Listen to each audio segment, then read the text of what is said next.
Episode 9۔ وہ لوگ مزید 2 گھنٹے کا سفر بہت اچھے طریقے سے کر چکے تھے۔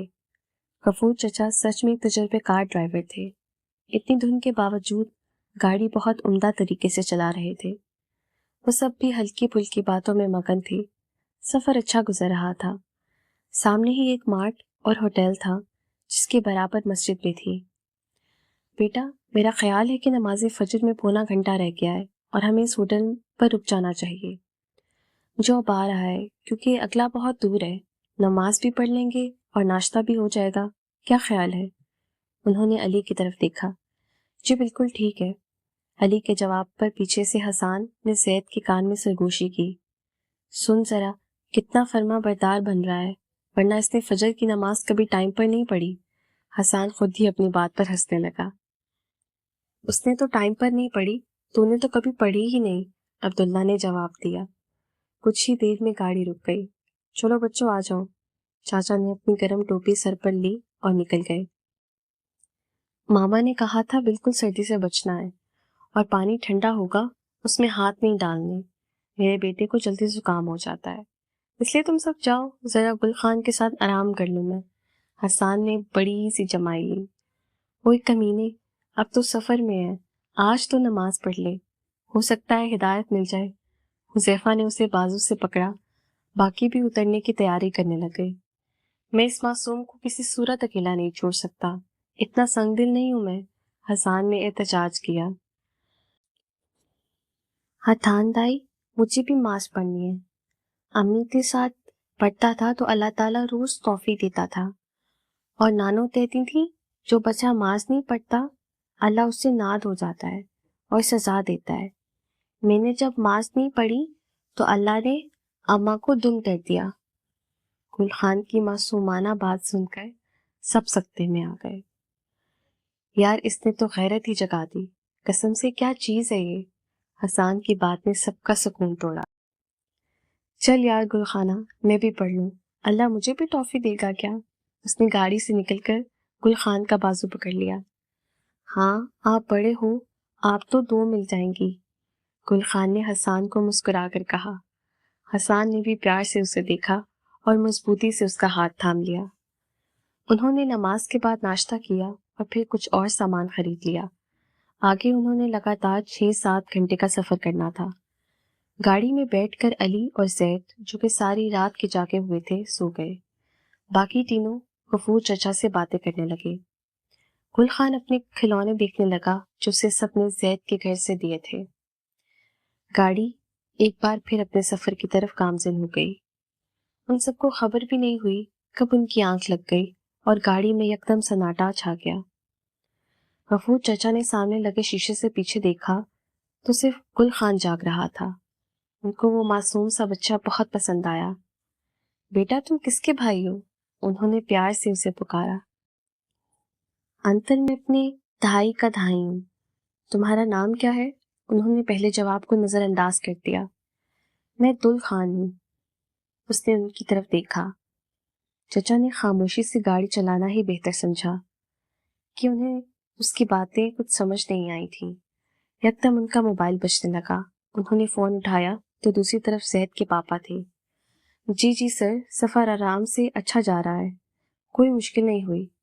پھر وہ خاموش ہوئے۔ دوسری طرف زید کے پاپا کچھ کہہ رہے تھے۔ جی سر، ہاں جی، سب لڑکے تو سو رہے ہیں، بس چھوٹا بچہ جاگ رہا ہے۔ انہوں نے شیشے میں گل خان کو دیکھا جو ان کی باتیں سن رہا تھا۔ چھوٹا بچہ؟ کون چھوٹا بچہ؟ دوسری طرف سے حیرانگی سے بھرپور سوال کیا گیا۔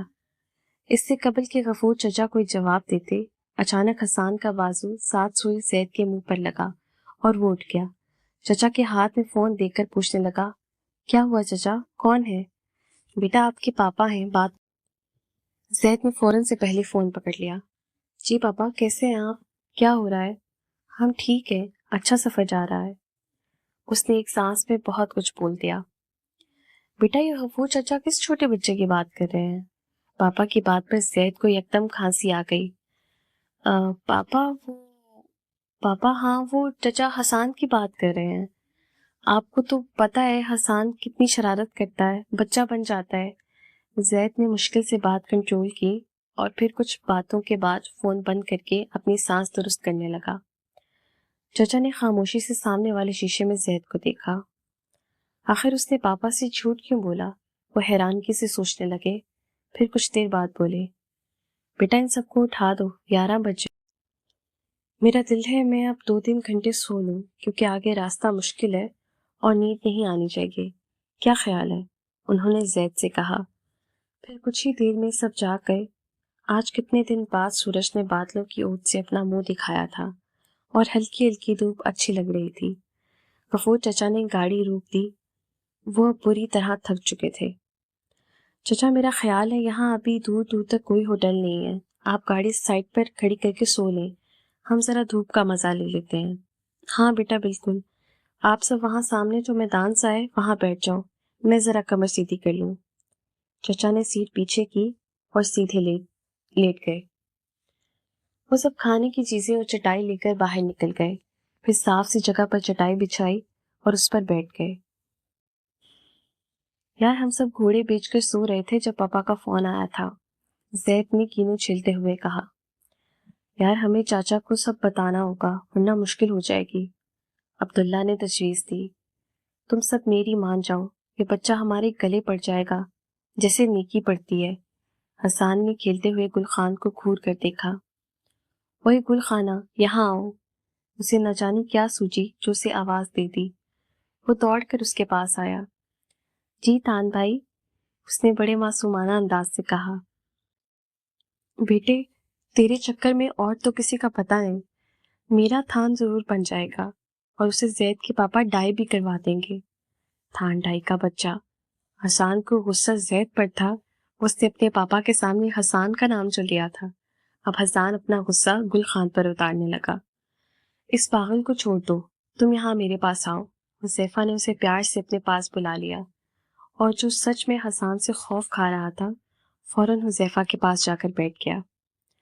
اچھا یہ بتاؤ تمہیں اپنا گھر یاد ہے؟ کون کون رہتا تھا اس میں؟ حذیفہ نے گل خان کا دھیان حسان کی طرف سے ہٹایا۔ اس گھر میں میری بہنا اور میرے اتنے دائی تھے، اس نے 3 انگلیاں کھڑی کر دیں، اور اماں میری بڑی نانو جو ہم تھب تو اللہ تعالیٰ کا تھبک دیتی تھیں، اور میرے بابا تھے، اچھے بابا۔ بابا کے نام پر اس کی آنکھوں میں چمک بھر گئی۔ پھر بابا کو سب مٹی کے اندر رکھ کر آئے تھے اور ہم تو ایک انتل کہتے آؤ ماما کے پاس لے چلوں۔ اس نے ساری بات حذیفہ کو دیکھتے ہوئے مکمل کی۔ کیا تمہارے بہن بھائی اس وقت تمہارے ساتھ تھے؟ علی نے پوچھا۔ نہیں، گل خان نے پلکیں جھپکا کر نفی میں سر ہلا دیا۔ وہ سب اسے غور سے سن رہے تھے، انہیں بے ساختہ اس کی معصومیت پر پیار بھی آیا۔ اچھا تم جاؤ کھیلو۔ اس نے اپنی بات پوری کی تو علی نے اسے جانے کو کہا اور اس کے گال پر پیار کیا۔ وہ اٹھ کر دوسری طرف بھاگ گیا۔